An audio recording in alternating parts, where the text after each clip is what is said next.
Okay, we're ready to start, Mike. Okay. Right, well, it's past 6 o'clock, and that's the starting time for our webinar today. Very warm welcome to everybody to this webinar on technology advancements in lightning protection by deionisation. My name's Mike Frayne, and I'm the Fellow of the Institute of Engineering and Technology and the Secretary for the South Yorkshire Local Network, who are responsible for running this webinar, and actually several other webinar events, virtual events that we've carried out over the last couple of years.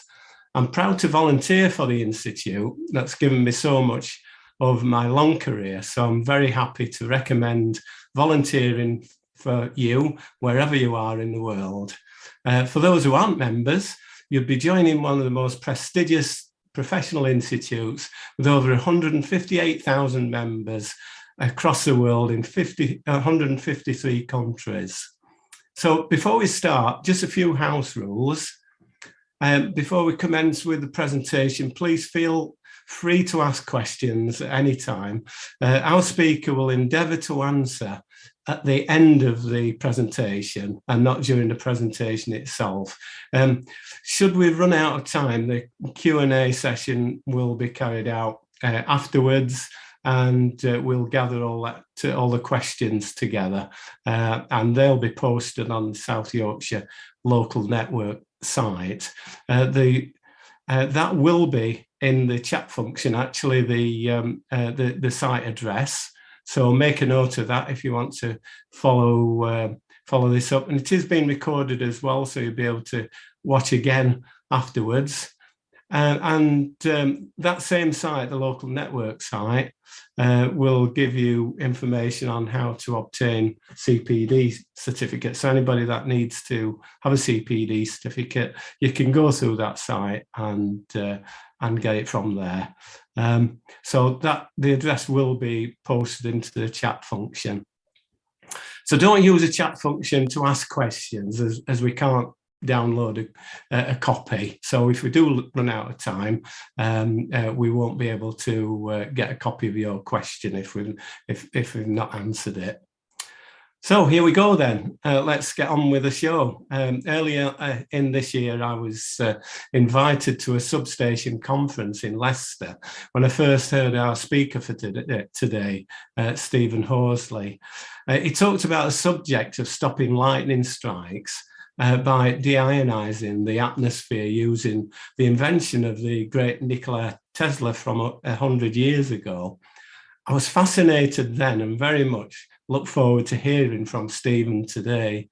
He has over 40 years in global sales and technical management in the electronic and electrical industries, and he is Certec Sales Director for Europe, Middle East, Africa and Asia.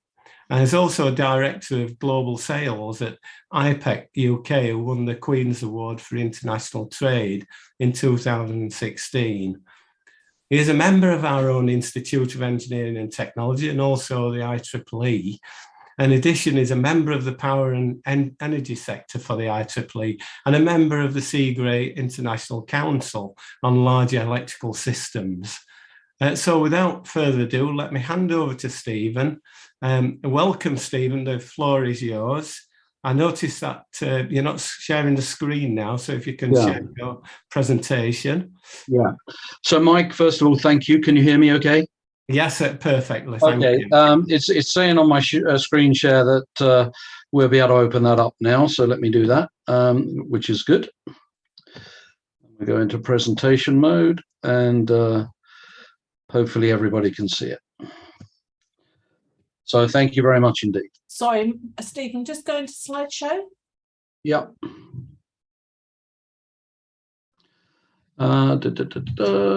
Apologies, everybody. It's not allowing me to do that at the moment. Can you see it at the top of your screen there?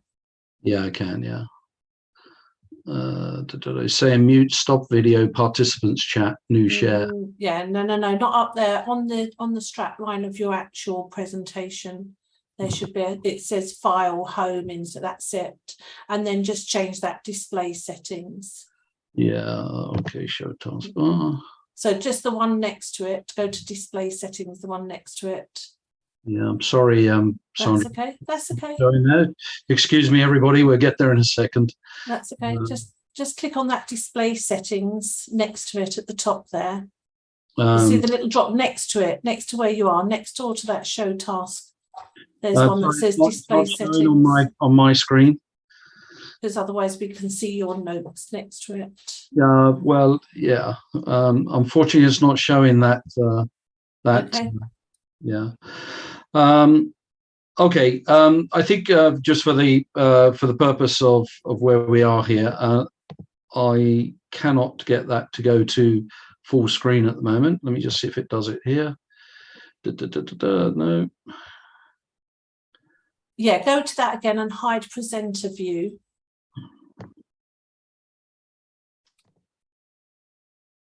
Okay. It's great we've got an expert here. Thank you very much. That's it. There we are. Perfect. Good luck. Okay, so once again, my name is Steve Horsley. Thank you very much, Mike, for first of all this opportunity to speak to the members of IET, the Institution of Engineering and Technology, of which I became a proud member of very recently. My background is I've been in the electrical and electronic industry for a very long time, it seems. And what we're going to talk about today is lightning protection technology and the advancements. And I think for quite a lot of people, you may not be aware of the deionization technology that's around. So just one quick slide here about the company. The company is called Certec. It's based in South America, in Paraguay. South America has a lot of lightning activity, and this is just some of the people. There's over 100 employees in the company. Mr. Schiffarelli, who's an electrical engineer, is in the white, and his partner, co-owners of the company, are there as well. They've been protecting against lightning strikes for the last 21 years. They're an award-winning company, highly thought of in South America and North America. They do a lot of work in telecom sites, in grounding activity and so on. So let's talk about lightning. And first of all, before we get to deionization and ionization, let's just look at a few of the factors that we've got here. So what it's basically showing you on the slide here is, an intelligent lightning protection technology. Of course, for nearly 300 years, we've had lightning protection technologies in the world. And we're going to go through some of those and talk about the different technologies and why deionization is a good technology. We're going to start, if you've got some sound up, there's going to be a few flashes and bangs. There's no reason you shouldn't start a lightning protection webinar without some activity. So hopefully this video is going to play. What we're seeing here, and I'm sure that every single person that's on the webinar today has seen lightning, hopefully not been too close to it. But what we see is this electrical activity in the clouds, in the time-lapse video here, where it's just a frenzy of activity. I mean, the thing about the lightning is you really have no idea where it's going to go. And as you see by all of these streamers that we see going, and I'll explain that a little bit more in a while, the lightning activity is going in multiple different directions. You see some flashes that are going to the ground. You see some that are just going through the air. So it's quite an activity, and I know that everybody's seen that. So how do you protect against this? How do you get to a position whereby the assets that you're trying to protect are safe? So this is what we're going to talk about in today's webinar. So before we get into the technology, we have to talk a little bit more about lightning and the formation of lightning.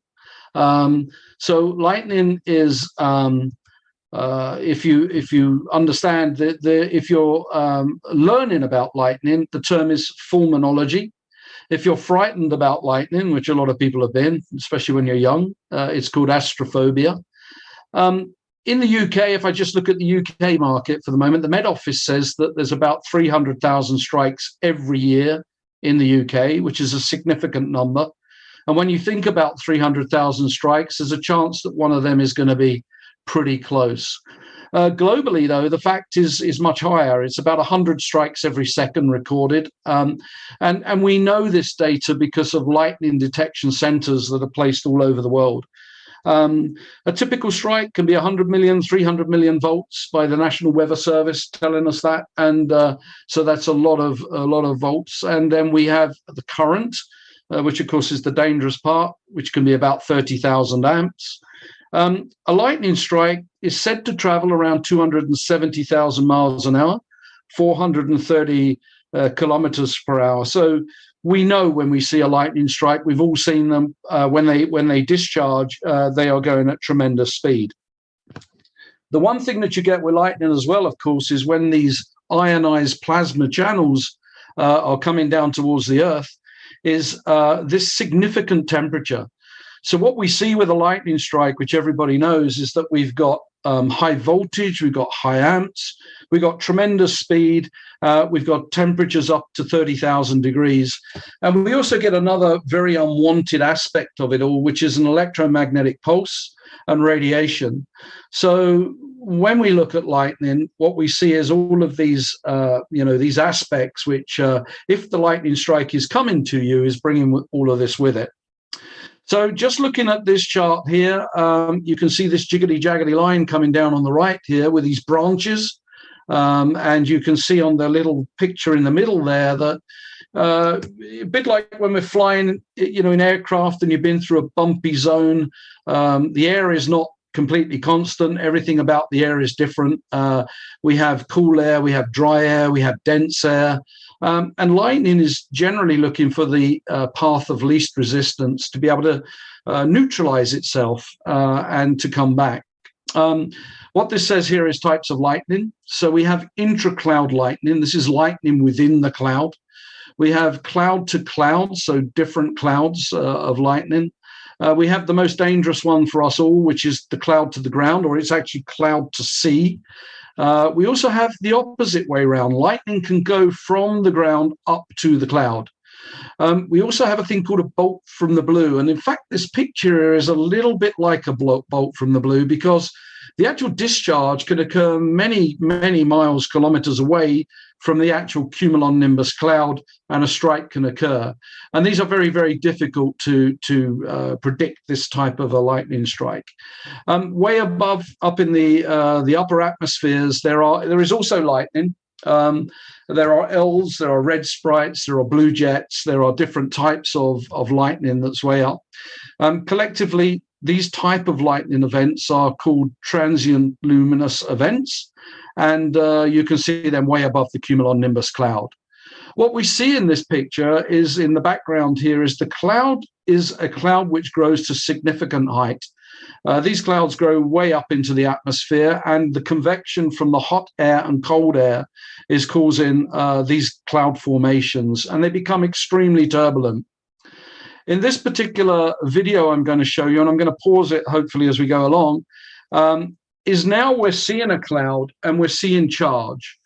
So what has happened is the cumulonimbus cloud and the ice crystals and the water vapor is in such a frenzy that it's actually affecting the atoms, the molecules, and it does what it says is it knocks off one of the electrons, and those electrons become free electrons, and we'll have a look at that in a moment.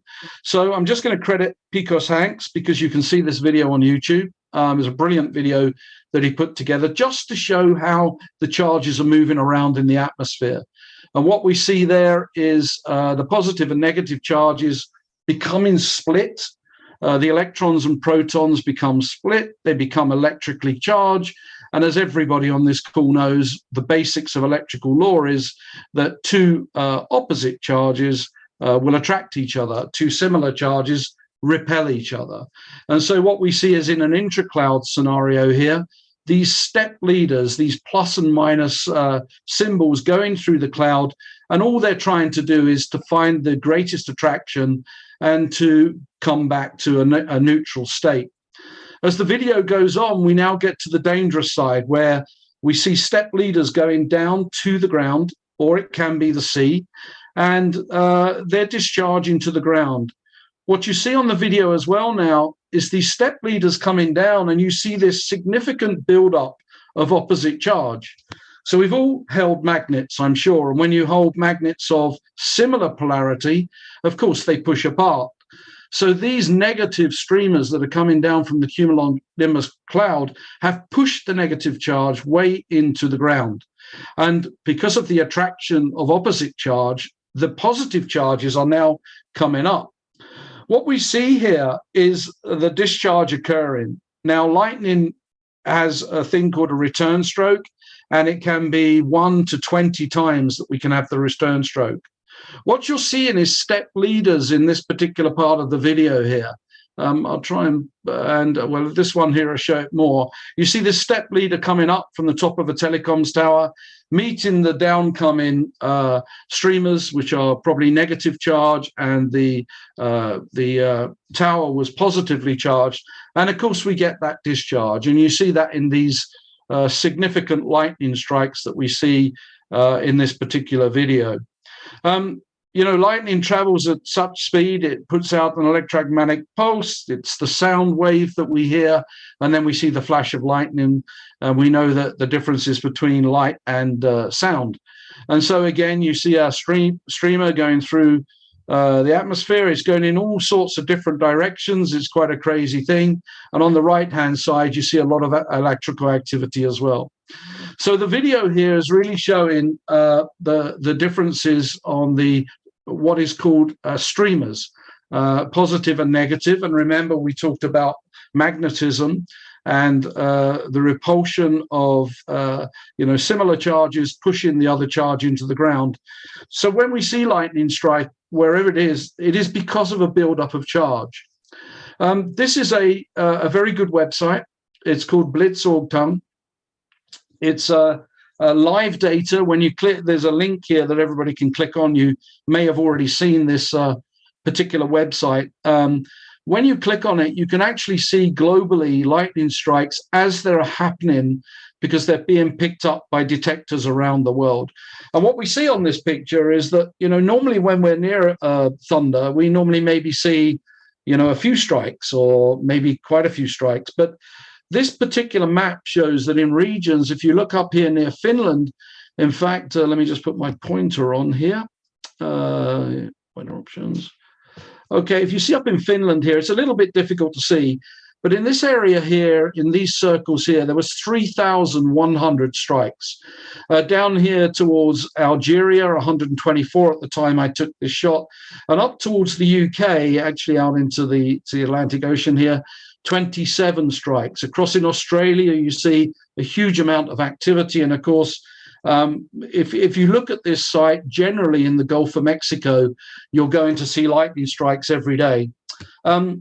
This website does not cover completely South America and South Africa and places like that, so and China. And so there are more strikes that we see, and that's why we get to this 100 strikes per second. So it's a great site to look at. Take a look at it. Go to Blitzorg and you'll see it. I was doing a seminar in the Midlands at the beginning of September, and what was staggering was that we had in the United Kingdom, in the space of 1 week, 36,000 lightning strikes. It was a truly active week. And what you see on these pictures here is you see a little sort of breakdown when I took the snapshot here in the Midlands, 606, and Northern Ireland 17, and then right across Europe. It was an extremely stormy day. On the right-hand side top picture, these are new build houses in Wales.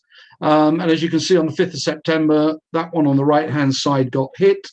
The people across the road had a camera which just happened to be running and caught this strike going to the house. So considerable damage. And again, down in the bottom here, another snapshot at a different time where you can see the amount of lightning strikes. So the chances are with 36,000 lightning strikes, somewhere in the UK, you might have been close to them. So when we talk about atmospheric ionization, it can happen in many different ways. Sometimes cosmic rays can achieve this. And of course, what we know in a cumulonimbus cloud is it's said that the ice crystals and the shear activity in the cloud can move electrons away from the atom. and these become free electrons. And then what we start up having is an electrically charged atmosphere. And as we saw in the video earlier, the electrons and the protons have moved apart, and their first job is to come back together to neutralize themselves. So it's a basics of what happens there. So just looking at this before I put the words up, of course, there are a lot of technologies out there today to help us protect against lightning, and they all work to a certain way. And in fact, as we know, I think most people have seen in their lives the kite that Benjamin Franklin put up into the sky. He was exceptionally lucky that he didn't end up being electrocuted, but he found out that that lightning was in fact electricity. And, you know, he wanted to make people safe. And way back in 1752, he invented what everybody, I would think, on the call knows is the Franklin rod. And these are deployed all over the world. And the idea of the Franklin rod is to allow an area where if a discharge is coming, it will come to the Franklin rod. And as you can see in the picture below here, it's really just taking this charge safely to ground. So it's not, say it in the best respect, an intelligent technology. It is a building up of the ionization of the opposite charge within the Franklin rod. What we see on the right-hand side is an invention that came from France and is deployed as well across the world. It's called an early streamer emitter. And the early streamer emitter as an electromechanical exciter. And the idea of this technology is to fire an upstreamer into the atmosphere and to capture a lightning strike before it targets anything else. So these technologies are very similar. Franklin rod, they are also ionized technologies, and the one on the right here is firing up this upstreamer. It could be considered dangerous. It could be considered whether or not that this technology works fully. I know that it's been around now for 30 years. So this way, with these two technologies here, that you will get a lightning strike come to them if possible. What we see down the bottom as well now is another technology which is around, and this is called a dissipation array system. This technology is quite clever. What it does is it tries to confuse the atmosphere and de-ionize it by having multiple points, as you can see on these brush-looking rods here, and you can see some quite big structures above these buildings here. What we see about these, though, is that these are quite large structures, and when you go into the dissipation array systems more, the structures of those systems can be very wide, different, to be able to provide protection. So the idea of this is that you do not get a buildup of charge, but of course we have a different type of technology here. So the dissipation array system, again, is something that's out in the market and is deployed. So, sorry, I've got a bit of my bar at the top here, but everything changed back in 1916. Nikola Tesla, the brilliant Nikola Tesla, which we all know, said that, he was fascinated by lightning. He was said to be born in a lightning storm. He said that the Franklin rods and this type of technology was a danger to society. Instead of protecting people, you are now creating a path for the lightning to come quite close to you, albeit that it can take the strike and take it to ground. But when you do have a strike, remember that slide at the beginning where we have the amount of volts, the amount of amps, the temperature, the electromagnetic pulse, albeit for milliseconds of time, you do get all of that come. And there are projects like for schools where they do not want to put this technology on top of their school buildings, because the last thing you want to see is a lightning strike coming to it. So what Nikola Tesla did, because he was so brilliant, back in 1916, he thought out of the box.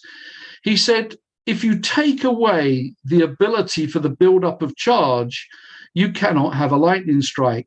because, as we've said, it's this buildup of positive and negative charge. And if you neutralize, deionize the atmosphere, you cannot have a strike because there is not enough charge.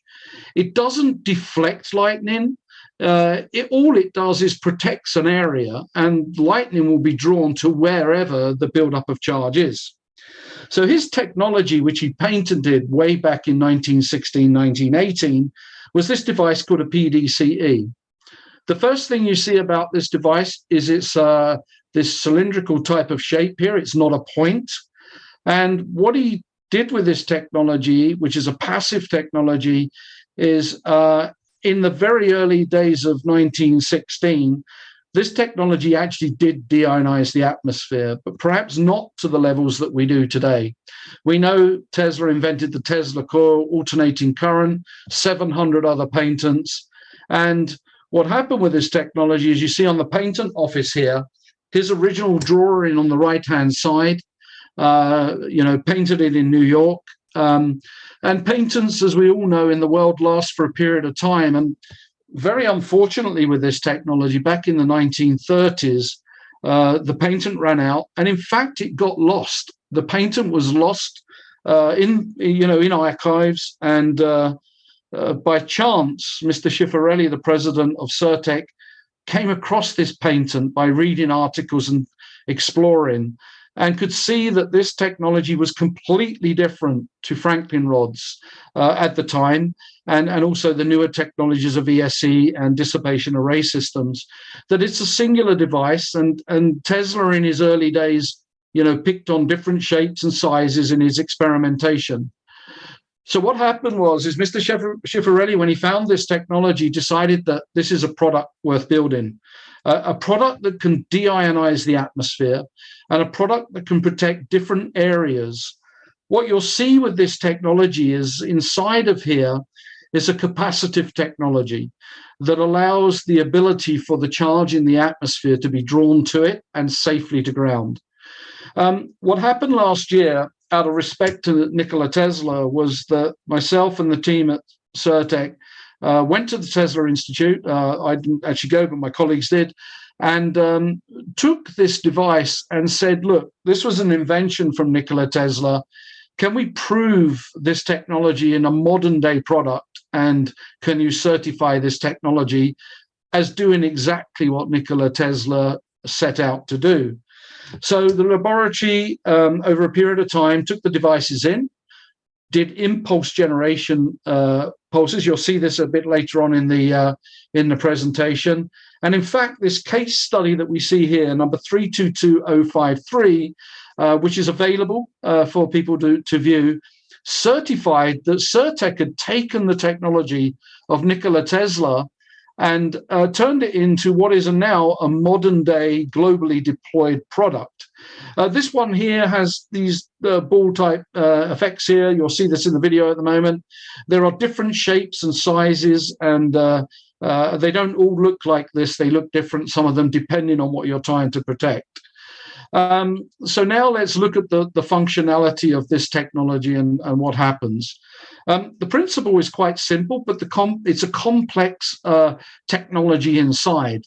It's using capacitive technology, and these are very, very specialist capacitors, which are inside of here. And I know a lot of people here are engineers. You're going to know everything about a capacitor. So what is so clever about the technology as well, it requires no power. This works off of nature. It actually, with the earth lead that goes from the CMC down into the ground, it actually knows the polarity of whether it's positive or negative.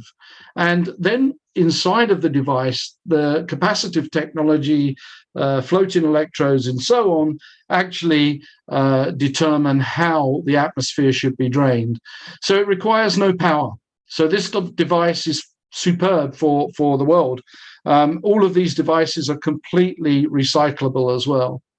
So it stabilizes the electric field. It creates a shield. It doesn't deflect lightning. It's just protecting the area that's in, because, as I said just now, what it does is it takes away the complete ability for a buildup of charge to occur. And this can be draining of the current in harmless milliamps to ground. In fact, usually in the older days of the early technology here, a clamp meter was used to go around the earth cable and just take a reading to make sure the technology was working. So it eliminates the formation of lightning because it does not allow it. It's deionizing the atmosphere. It's bringing the charges back to a natural state. So the capacitors have their electrodes referenced to the grounding system, which is same polarity. You'll see that in the video in a moment. And there is a free electrode which induces atmospheric charges of opposite polarity.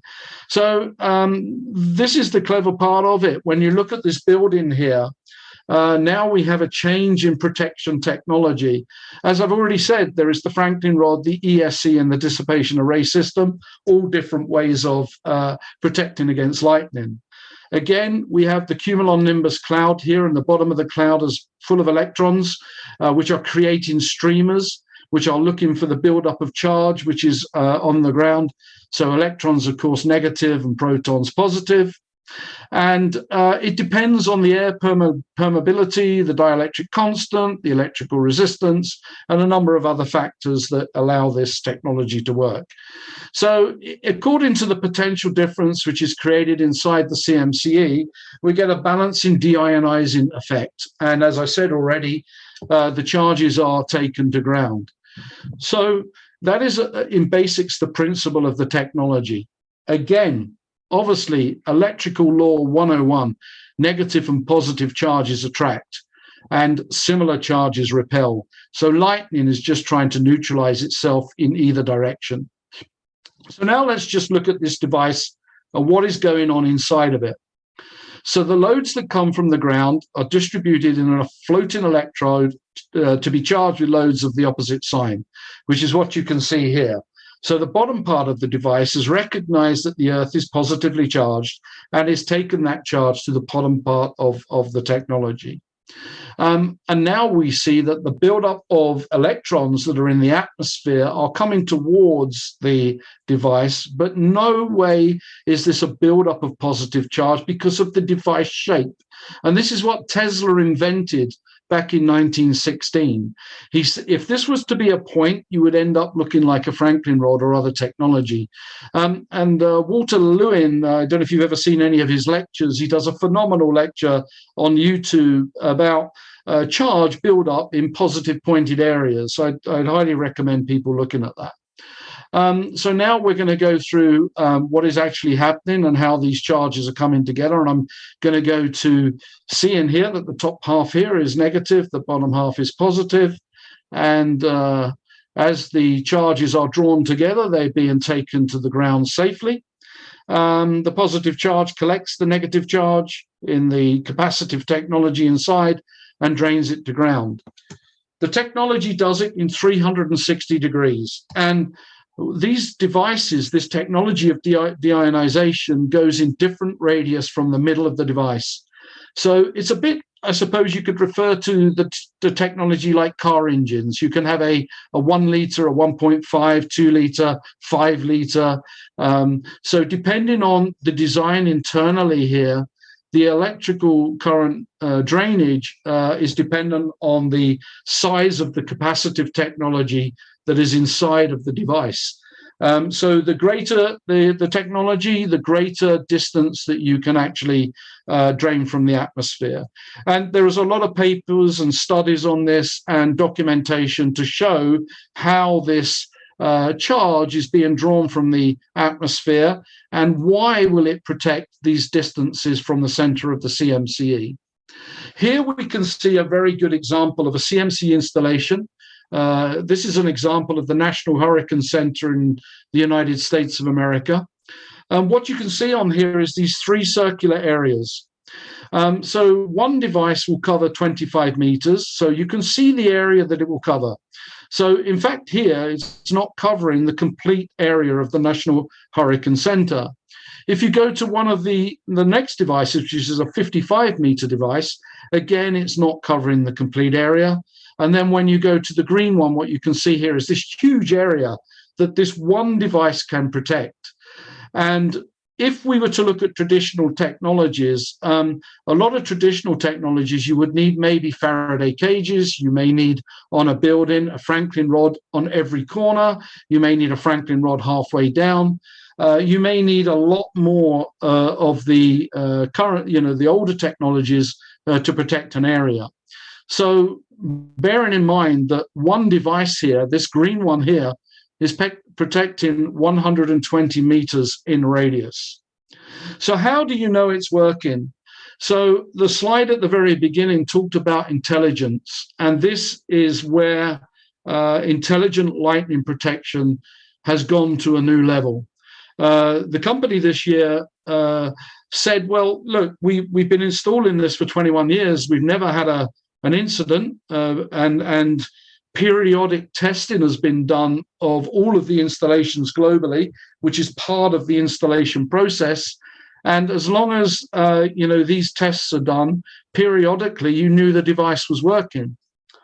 So from my background and in the electronic industry, I said to the company, why don't we make it even more intelligent? Why don't we add an accessory that allows you to now see that you have electrical current drainage, which you can see here on the laptop. You can have temperature, atmospheric pressure, humidity, height above sea level.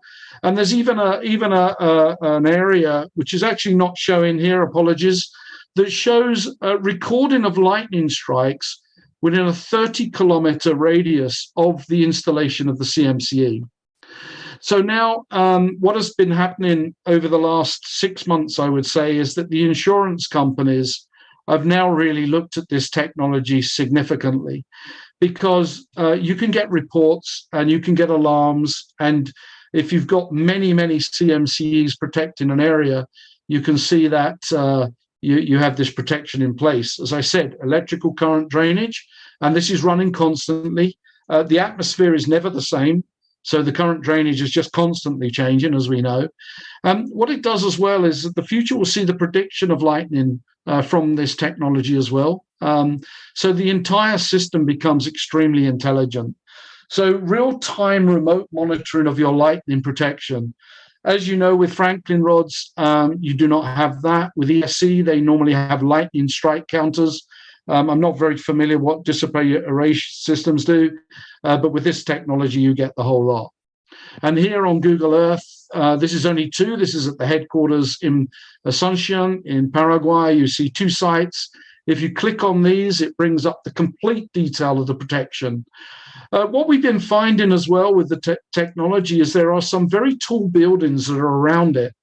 And the technology has been starting to see buildup of charges on some of these buildings in the area. And we hope to explore that a lot further as we move forward. To advise the owners of these assets, you're a pretty big target for a strike. When the technology is deployed, of course, there are site surveys. There is a look at what assets need to be protected, site drawings, Google Earth pictures, existing earthing, what is the earthing like, what is the soil like, all of the considerations you have to have for earthing, and then plans are developed. It's very difficult to see, I think, but you can see some yellow circles here. This is quite a large plant in the world, and it required 5 yellow boxes and 1 hypercritical part there, one other. This site would typically have multiple Franklin rods that would have been there. So the technology comes for different protection as well. So nano, as we've already seen, is a technology that deionizes the atmosphere in a radius of 25 meters. This is for small areas, and there's a brilliant video on YouTube where we protect lifeguard huts on the beaches in Florida. Because in Florida, like many places where it's thunder is, lightning it comes in very quickly, and the lifeguard huts, the lifeguards are usually the last guys on the beach, and so we protect a lot of lifeguards hut, and there's new channel stories on that. Home is typically a home, unless you have one bigger than 55 meters. This will protect the home. Here we get to much larger scale now, 120 meters. Remember, the capacitive and the technology inside it here is increasing to give you this coverage. And then on the right-hand side here, even more technology, which is for areas of high resistance. Sometimes the top of chimneys become extremely hot, and chimneys are usually quite a big target for a strike. And so this technology will protect up to 400 degrees above a chimney. The other approvals that the technology has borne, we're talking about this deionizing technology, is it's Underwriters Laboratory approved. It's got the UL 96 certification. And so that is fully certifies for the use as on buildings, large complexes, mining boats, power stations, etc. We also see around the world, different ground conditions which are quite corrosive, atmospheres that can be corrosive, especially in some industrial plants that are still around today that haven't been changed. So there is a high resistance technology which is made out of steel and other materials. The company protects a lot of mines, because a mine, when a lightning strike comes by, can actually cause quite a lot of damage for a mine. You imagine some significant strikes above ground, you never know what that effect can be. So this technology here is an anti-vibration device. The technology has moved significantly forward as well, because we have a device called a CMC graphene, and this is for military applications. So the military around the world now are starting to deploy this technology because they, again, want to move away from, the older technologies, those that bring the strike to them. They do not want that. So usually these are all under non-disclosure agreement. There is one picture I can share later. And then on the right-hand side, we've just started doing trials for the wind farms, because the rotors and the blades, they are significant targets. So this Twin Max is really like your V12 car engine. This one is extremely powerful, and we're in trials, and we're going to see and hopefully have that technology working. The technology not only protects everything on the land, the technology actually protects everything on the sea. In fact, I don't have a slide here today, but we have a guy called Ian Herbert Smith. He's on the Golden Globe. He set sail just over a month or so ago, 9 months at sea going around the world, and he's a very lucky guy because he's got one of our devices on top of his yacht, which is called Puffin. And the problem when you're at sea is that you do not want the strike to come to your boat. And if it's a single sailing hull boat, a catamaran, a super yacht, a cargo ship, a fishing boat. So this technology is changing things, because the earthing goes down to the hull of the boat, and it provides exactly the same protection as it does on land. So how do we prove this technology? We already talked earlier about Nikola Tesla, his brilliant invention, and the company going to the Tesla Institute in Belgrade, Serbia, and doing the case study to prove the technology further, albeit we've been in business 21 years. So the functionality test is done like this. And this is done with a lot of Lightning products. Franklin rods and ESE technology is tested in this way. This is the ITE lab in Valencia, Spain. It's one of the largest labs for this type of technology in the world. What you see above it here, with my highlighter will show, is this artificial cloud.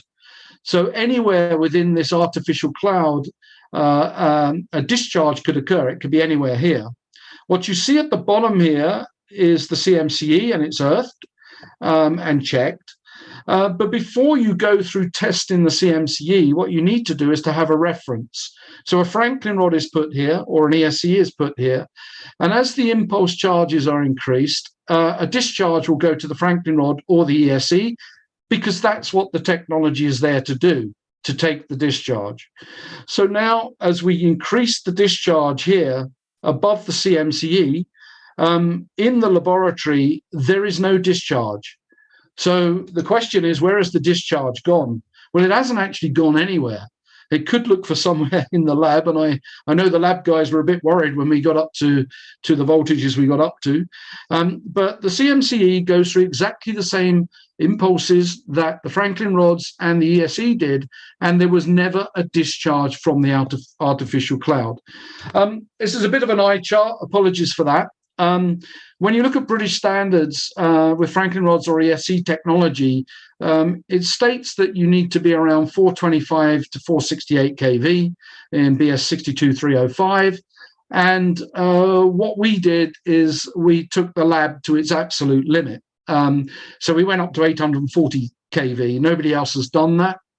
And we had absolutely no discharge to the technology. And of course, as we spoke about earlier, the voltages and amps coming from a lightning strike are significantly more than that. But in this technology proving of what the lab could do as the program voltage increased, you can see on the right-hand side here, all these zeros. If there was an X, it meant there was a discharge. So change this chart with the Franklin rod or ESE and you see all the X's. So this now with the ITE lab, proved again that the technology of deionization, of balance in the atmosphere, actually works. And then you can have these artificial cloud systems, smaller ones for testing the product. And as you can see, I think this is about 13 centimeters away, build-up of impulse charge here, CMC directly underneath it, and no discharge. There is a video. I don't have it today because of the time we have. It's a video that shows a Franklin rod next to a CMCE. They're separated, of course, and the Franklin rod discharges are occurring all the time. As the voltage increases, nothing happens to the CMCE. So in terms of global certifications, let me talk through that for you. In the standard BSEN 62305, the technology meets everything except for one aspect of that standard. And that is the standard states that you must, take a charge and take that charge and safely take it to ground, which is the Franklin rod ESE type of technology. Of course, this technology of deionization is not as yet written into the standard. So every aspect of the technology is tested with that one caveat. And I hope over the next 1 to 2 years that this can then become part of the standard or a separate standard within British standards and IEC standards around the world.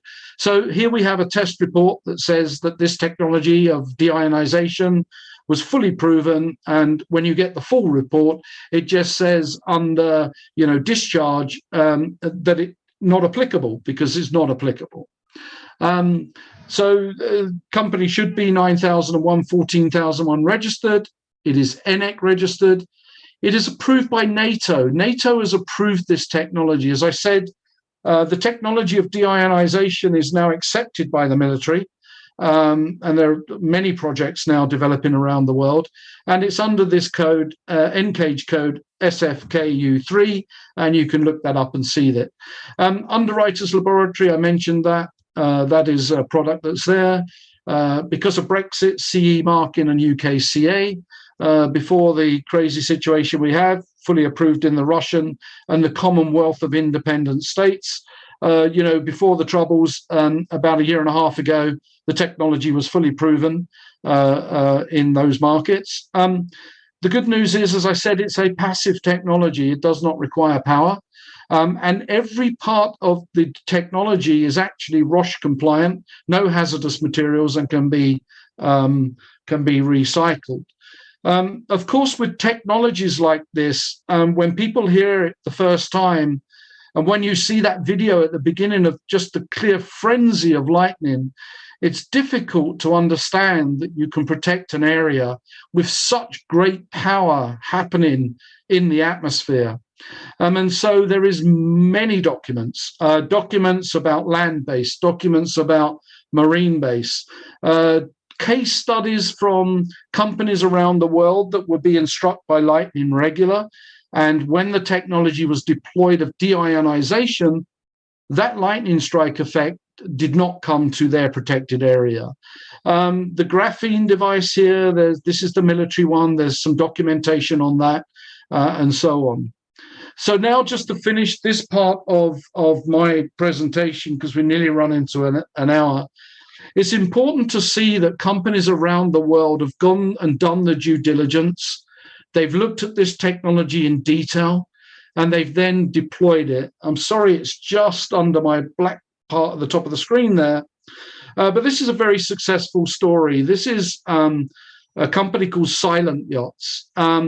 If you're at sea with a solar paneled yacht, you're a big red flag for lightning. And so traditional technology doesn't help the solar panels, because as you can imagine, if you have a traditional technology that a strike comes to, you are then bringing all of the other aspects to it. So Silent Yachts now deploy this technology on their fleet of boats.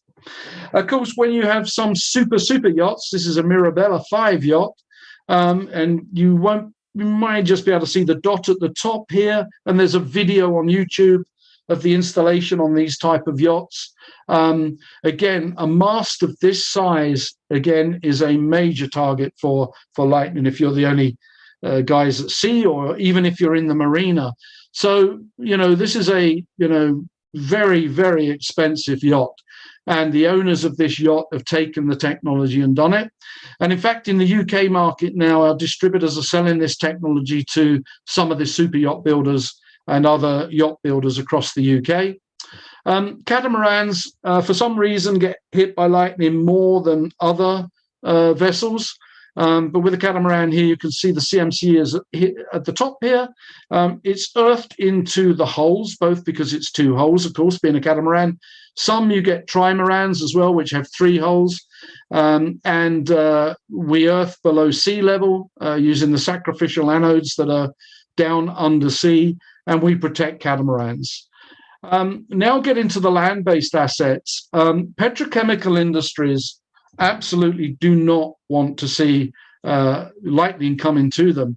Whilst it can be arrested with a Franklin rod or an ESE, you are still bringing all of those factors to it.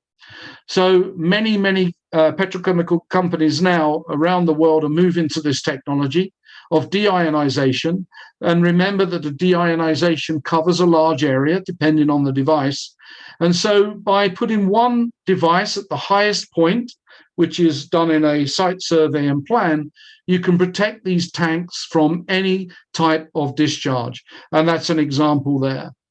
So just go on from there. Telecoms towers, quite often you get affected by lightning. Surge protection comes in when strikes come on all sorts of different buildings and assets. Here we can see a couple of examples of telecoms towers. Corporate building. Now, corporate building, in fact, I'm hopefully working on a project now in the City of London who are looking to potentially deploy this technology. When you have a very large-scale corporate building, the Faraday cage that you may use, or the Franklin rods, or potentially the ESE, which may be less, you may need a lot of Franklin rods, as I said before, at every single corner, halfway down, may need a Faraday cage and so on. What we did on this particular corporate building is just put one device on, and it protects the entire building. So another fantastic thing about the technology is it does not interfere with any electrical signals. It's purely deionizing the atmosphere, as you know, because we've talked about the technology. There are no, power electronics in here. There's nothing that can interfere with radar. There is, to date, because we're deploying more and more, there's over 9 airports in the world now that have deployed this technology to protect their radar. So if you ever needed a reference, an airport is not going to put its radar at risk thinking that this technology doesn't work, because it fully does, and it's fully proven, as Nikola Tesla said back in 1916. And the step for the airports, which is a very important thing, as all these customers are shown now, is that the intelligence of the Storm 7 monitor now allows these asset owners to see what is actually going on. This is actually, the top one is in the capital of Paraguay, Asuncion. This is a FIFA football stadium. You see the floodlight tower here. There is a video from the owners of this football stadium that is on YouTube and also within the Certec site. In fact, they had a bit of money. They decided, let's put one on every floodlight tower. And so we did that. It only really ever needed 2 devices, but so we have one on every floodlight tower, and it protects the facility significantly. Below here, this is America. So you know that if you're like anywhere in the world, if you're going to put a technology in, you need to make sure that you're going to protect all of these people that are watching a game. So the Great American Ballpark is a very, very famous ballpark in Cincinnati in the United States. We protect. You see these horror story videos that come up now and then when football players are struck by lightning, thinking they're safe. And if storms are around, they are definitely not safe because I mentioned the bolt from the blue earlier and, the distance, as you saw in the video, of lightning. So these stadiums now have been protected for a long time. The stadium above 12 years, lightning all around it, but never any strikes to the stadium. Renewable energy. In a lot of places in the world, there are these little renewable energy type of, power bases. And they become targets, and you can see here the technology deployed. It's a small one. It's a nano, 25 meters, completely protected technology. Now, everybody knows Ford. Ford is, one of the biggest manufacturers of cars in the world, as everybody knows. We protect this factory in Dearborn, in Detroit. It's a Ford factory. They did not want lightning strikes coming to them. They did not want to adopt ESE technology. And they didn't want to go with the chance of dissipation array technology also, because some of that technology requires, quite sophisticated designs compared to what you see on the left-hand side here, one capacitive technology protecting a large area of the site. Coal power generation, these big generation plants, they're big targets. There's metalwork everywhere. There's buildup of charge everywhere. And again, here in Taiwan, the chimney on the right is protected, and also the buildings. I mentioned mines. We have a video on this. This particular mine here, this is the communications tower. The CMC is, this technology is deployed at the top. It's protecting a large area of 120 meters around the mine. And again, this is for the safety factor of the miners, that when lightning comes, there's going to be no strike to the ground. I did mention military. This is the only slide I'm allowed to share. Everything's under non-disclosure agreement. The technology is not only moving to protect the land-based buildings, but also military vehicles now, and also military ships that are on the sea. So it's now coming to protect that, and there's a lot of technology development for these type of applications. What we have here is just a quick slide. Of course, solar farms, you already saw that with silent yachts earlier, and then you see the wind farms, which we're working on projects on there. And this one here is, again, there is a huge case study that's available